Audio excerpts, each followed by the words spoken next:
วันที่6สิงหาคม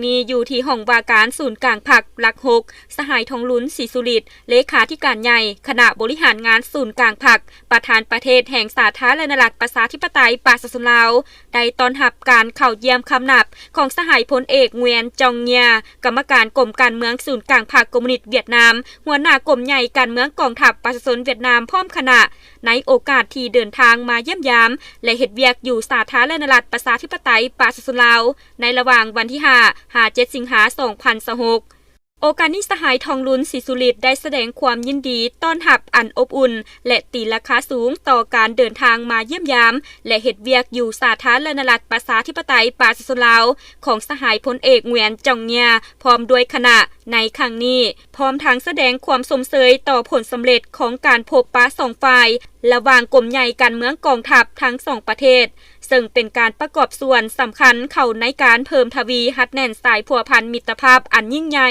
ความสามัคคีแบบพิเศษและการร่วมมือรอบด้านระหว่าง2 พรรค 2 รัฐ 2 กองทัพและประชาชน2 ชาติลาวเวียดนามที่มีมาแต่ดนนานแล้วนั้นให้นับมือเติบใหญ่ขยายตัวยิ่งขึ้นโอกาสดังกล่าวสหายพลเอกเงียนจองเงียก็ได้แสดงความขอบใจต่อสหายประธานประเทศแห่งสาธารณรัฐประชาธิปไตยปาสลาวที่ได้ให้การต้อนรับอย่างอบอุ่นพร้อมทางได้แจ้งจุดประสงค์ของการเดินทางมาเยี่ยมยามและเฮ็ดเวียกอยู่สาธารณรัฐประชาธิปไตยปาสลาวในครั้งนี้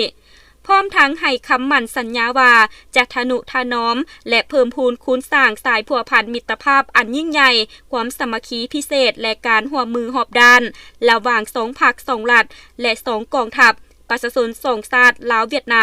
ามลาวให้เจริญงอกงามยิ่งขึ้นและในเวลาเดียวกันสหายพลเอกเงียนจองเงียกรรมการกรมการเมืองศูนย์กลางผักหัวหน้ากรมใหญ่การเมืองกองทัพประชาชนเวียดนามพร้อมคณะก็ได้เข้าเยี่ยมคำนับสหายสอนไซศรีพันดอนกรรมการกรมการเมืองศูนย์กลางผักนายกรัฐมนตรีแห่งสาธารณรัฐประชาธิปไตยปาสลาว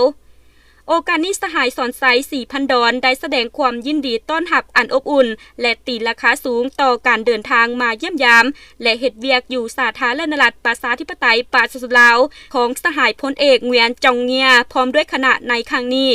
ซึ่งเป็นการประกอบส่วนสำคัญเข้าในการเพิ่มทวีหัดแน่นสายพัวพันมิตรภาพอันยิ่งใหญ่